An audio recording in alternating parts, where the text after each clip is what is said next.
Hey everybody, it's Jason Blaha here, and today I want to chat with you guys a little bit about why I have some of my clients, obviously not all of them, but some of my clients do as many as 20 sets of barbell rows every week, and I personally do 5 sets every day, so that equals up to 35 sets a week for me. And a lot of people might hear that and think that sounds very, very extreme, but you need to look at the nature of the exercise and what it brings to the table. First of all, done correctly, a row is a pendlay row. So usually when I talk about a barbell row or the row, this is what I'm talking about. I'm not talking about some jerky cheat row. I'm not talking about a Yates row, which is pretty much just a glorified shrug. I'm not talking about any of these things. I'm not talking about a dumbbell row. I am talking about the row. Just like when we talk about the press, old school lifters know what the press is. That's a strict standing barbell press, okay, with a barbell. The row is basically a Pendlay row. And even Glenn Pendlay used to joke and say he doesn't know why people call it the Pendlay row. He just calls it a row. Well, first of all, this is an exercise that is fairly easy to recover from. Now, if you have a really weak posterior chain, it might seem like it's a lot of work for your low back. But for people who already have any sort of low back development because they do good mornings and deadlifts and things like that, this is actually very easy to recover from. Now, if you're doing a cheat row, that's a lot different, isn't it? It's a lot different. But this still puts work on the posterior chain, but it's more of supportive work. Uh, so you can actually handle very large amounts of volumes of this if you keep it strict. If you reset on the floor correctly, you have minimal torso travel. And mine varies a little bit day to day. I'm trying to be as strict as possible more and more myself. Uh, but that's basically what a row is. It's shoulder whip grip, and I have some of my guys do wider for other reasons, for upper back development. You turn your elbows out at the bottom, you lock out, elbows turn out, and then you pull it up to your low chest while trying to avoid moving your torso as much as possible, and you pull it as explosively as possible. But because this is an explosive, very strict exercise, and yes, you can be a lot more explosive at this than you can with a machine or a cable, so this actually does have a performance element you can't get out of those, in addition to the extra low back supportive work, just the isometrics involved with the posterior chain. This brings a lot to the table, and it's something that you can handle very large volumes of. Because it's explosive and strict, we tend to use a lighter weight. And that's fine because we know that compensatory acceleration recruits extra muscle fibers. In other words, even when using the same weight, if you focus on being explosive, every study that's looked at it found that it recruits more muscle fibers. And it recruits more muscle fibers than a mind-muscle connection. So a lot of times when you're going on something that forces you to go slower, what's going to happen? You're going to have to actually focus on things like squeezing your lats and stuff more.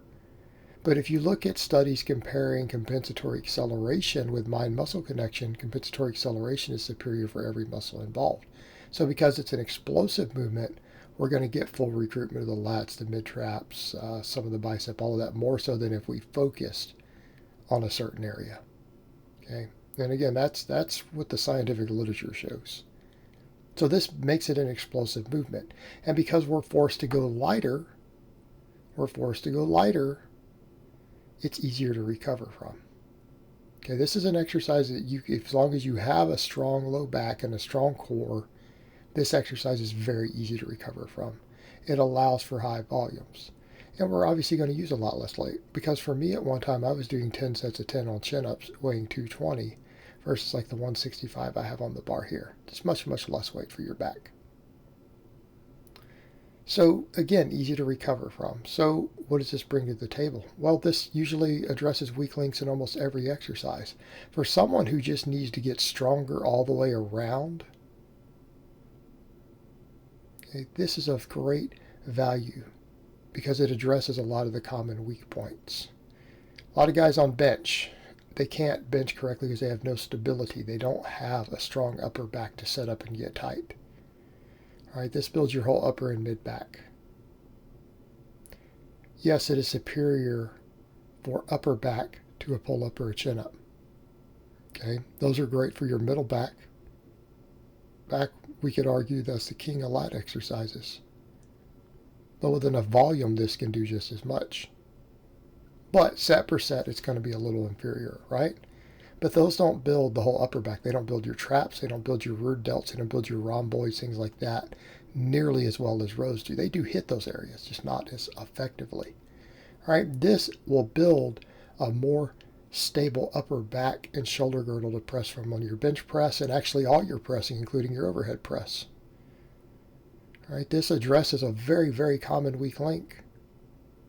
I mean, rear delts being a common weak link. It's going to actually build the foundation for your rear delts. What about squatting?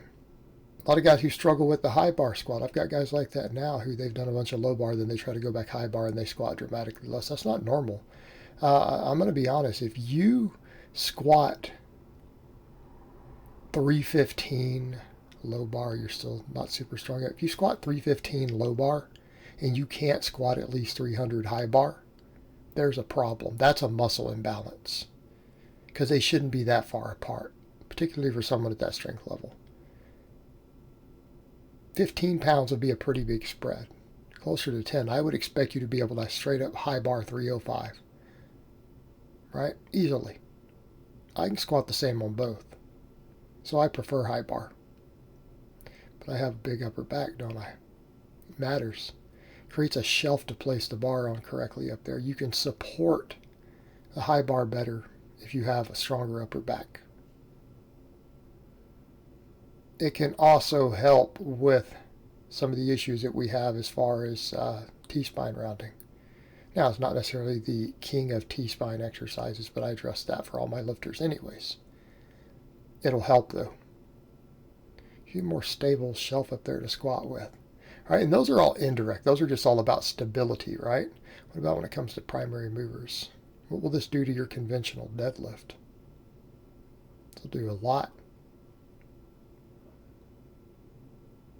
I would venture to say that I could have someone build a 400-pound deadlift without doing any deadlifting. Just by doing good mornings and doing rows like this, I could easily take a novice lifter and get them strong enough off of these two exercises by themselves to deadlift 400 pounds within a couple of weeks of pulling their first time.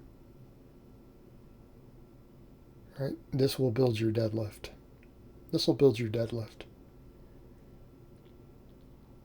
We'll build a conventional deadlift. And think about it. Look at the mechanics. Your foot spacing is very similar to a deadlift.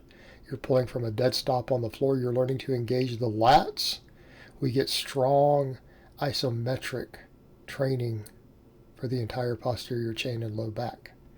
Right? Those are the muscles that we use on a deadlift. Right? The whole posterior chain. That's your primary mover on a conventional deadlift. It's erector, glute, hamstring.